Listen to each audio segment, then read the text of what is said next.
Ibu, bapak lan para sedherek, sugeng sonten, sugeng pepanggihan wonten ing dalan Padang.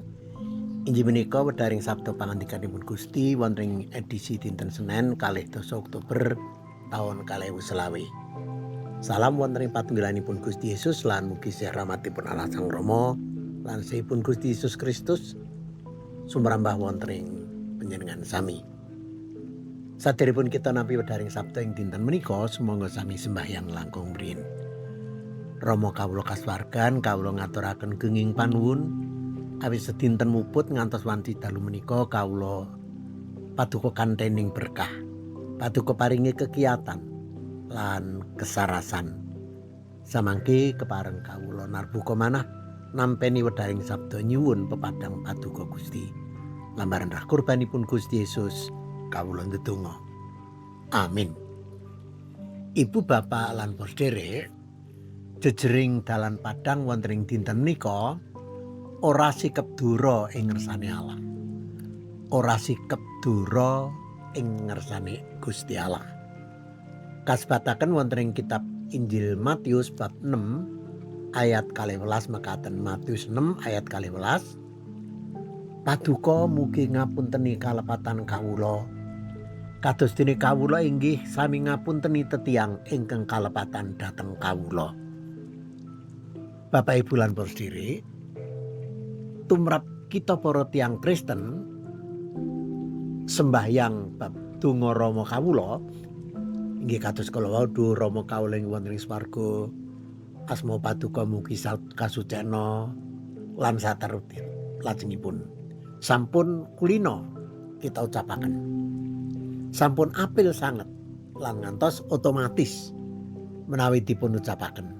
Ngantos saupami wonten ing pangibadah pas tutup pandonga pisungsung utawi pandonga sapaat tanpa ngucapaken donga Rama kawula, lajeng kraos kok kurang apa ngono mekaten. Kados-kados kok mboten sah pandonga kita. Mila krana mekaten inggih lajeng kecalan maknaning pandonga menika wau. Nah, Bapak Ibu lan para sedherek, wonten bab ingkang mila wigati sanget. Inggih menika bab pangapunten pangapura. Pratelanipun Matius 6 ayat 12 wau, paduka mugi ngapunteni kalepatan kawula kados dene kawula inggih sami ngapunteni tetiang ingkang kalepatan dhateng kawula. Ing pandonga kita sami ngucapaken mekaten. Kamangka manah lan pikiran kita taksih getem-getem ngendhem sengit dhateng tiyang sanes ingkang lepat dhateng kita. Kados pundi menika? Manah lan pikiran kita taksih teman-teman sengit dhateng sesami. Lah kok wani matur paduka mugi ngapunteni kalepatan kawula kados dene kawula inggih sami ngapunteni tiyang ingkang kalepatan dhateng kawula. Nalaripun kados pundi Bapak Ibu lan para sedherek?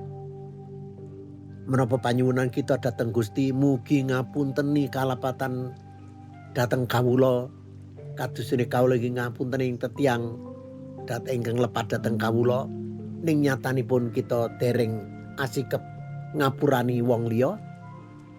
Cobi panjenengan penggalih, panjenengan manah-manah. Ing mekaten wau kita ora inggih sami goroi Gusti lho. Doro dhateng Gusti. Gusti kok digoroi. Kok wani ngantos matur mekaten. Kula nyuwun ngapunten kados dene kula ngapunteni tiyang sanes. Menapa teman-teman sampun ngapurani wong liya? Mila Bapak Ibu lan para sedherek, wonten ing kitab Markus bab 11 ayat 20 Gusti ngengetaken kita. Yen kowe padha ngadeg ndedonga mongko ana panggresahmu marang wong ing jroning atimu, iku apuranen dhisik supaya Ramamu kang ana ing swarga ya ngapura sakabehing kaluputanmu. Mila Ibu bapak lan para sedherek, sumangga teman-teman kita ndedonga mboten namung dremimil apalan kemawon utawi ngapalaken pitembungan-pitembunganing pandonga ben lancar mekaten. Ning boten temen-temen mangertosi isi lan maknaning tetembunganing pandonga. Kalebet ugi bab suka apura dhateng tetiang ing kalepatan dhateng kita. Sedaya ganjelan-ganjelaning manah krana wonten perkawis klayan tiang-tiang sanes, sumangga kita beresaken rumiyin, kita rampungaken matemah manah kita resik nalikanipun sowan Gusti pandonga. Mugi-mugi rahipun Gusti nuntun lampah kita apatrap mekaten. Sumangga sami sembahyang. Gusti, matur nuwun wanci menika paduka sampun ngengetaken dhateng kawula ing bab sikep kawula wonten ing tengahing kawula ndedonga. Manah kawula samangke tinarbuka maknaning pandonga menika, supados boten kawula namung apal kemawon, nanging mangertos maknaning menapa ing kawula ucapaken ing pandonga kawula. Rama kawula nyuwun sih paduka paringa pitedah supados kawula temen-temen mratelaken isining manah kawula wonten ing pandonga kawula jalaran paduka inggih nujakaken. Kawula nyuwun Gusti madhangana manah kawula ing saben dinten. Ngreksa kawula saurting dalu yen kawula mangke ngaso wanci dalu. Nyuwun pangrengkuh pangreksa paduka dalah kawula, semah kawula, anak-anak kawula, tiyang sepuh kawula ugi paduka reksa, klebet ugi barang darwek kawula. Nyuwun kegiatan saking paduka kawula ing sami ringkih. Ingkang sakit paduka sarasaken Gusti.